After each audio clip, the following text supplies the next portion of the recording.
Peggy 18.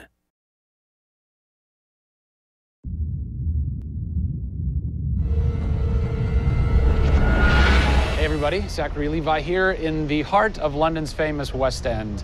Behind me is BAFTA, the British Academy for Film and Television Arts. Why are we here? Excellent question. For starters, Tomb Raider, the series, has garnered a lot of love and accolade from BAFTA over the years. Some of the key players on Crystal's dev team are BAFTA LA members.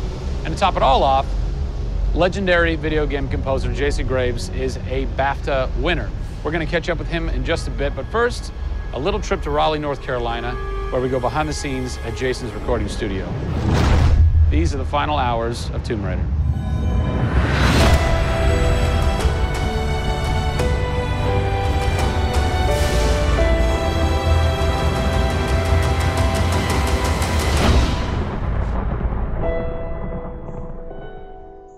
First thing we did was the theme. There have been many composers in the games or the films, but they've always used the original theme. They said, we want to start with a clean slate, new theme. I did it on piano, very simple. I was really scared just to send it because I'm like, I don't know, I think this really works, I think I like it. We ended up taking that exact theme. The first demo I sent was on the first trailer.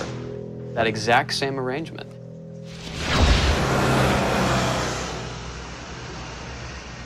So, Jason, currently you're working on this reimagining of Tomb Raider. When you're taking on a new project, what are the things that attract you to that project? The heritage of a particular game, I think, obviously. And don't even get me started on Tomb Raider. I literally almost drove off the road. I was on the phone with the audio director. Like, oh, stoplight! And I had to pull over a little bit to not hit the car behind me. What I loved about Tomb Raider, what really drew me to the project was they had no pre-existing conditions. Because they wanted to get out of what it used to be. They wanted something new. They wanted something fresh. Jason's done hundreds of games at this point. He was an easy choice for us to go with on paper because he has such great experience. I listened through a lot of different material from a lot of different composers. I was really taken by how well he did the intimate stuff. The textures and the real, intimate and vulnerable bits that we needed to highlight in the game were a great match for us. What is square one for you when you start wrapping your head around it going, this is where I feel like this world is going to exist? Main theme, call me old-fashioned. Then it was a matter of finding out what kind of percussion would work.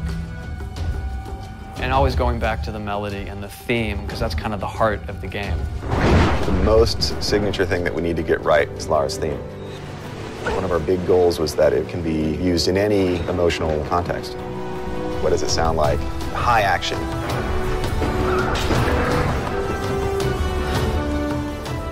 What does it sound like when she's in pain? For music, the gameplay and the concept art, especially with the scavengers and kind of the shanty town, corrugated metal, how everything's kind of this amalgam of different stuff that they found on the island.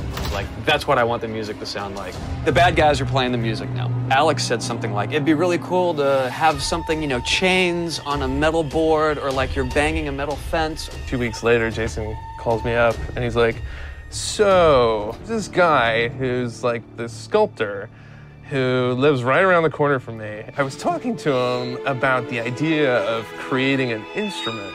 And I'm like, that sounds completely insane. We have to do that. Tackling the score to one of the most iconic franchises in the world brought a unique challenge.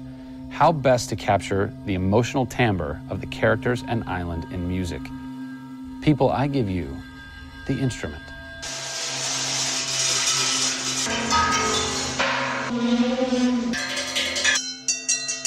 The instrument. I was gonna let Matt determine the aesthetics.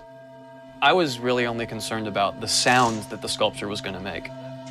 Matt built this, which looks pretty much exactly like Laura's original homemade bow in the game. There's different timbres based on different materials. Metal, glass. It's a direct line from the plot, the characters, the story, the environment, straight to the sculpture. We always wanted the island to have that character in itself. Creating an instrument gave it this unique identity. It's got a voice. Yeah. The very beginning of the game is nothing but the instrument.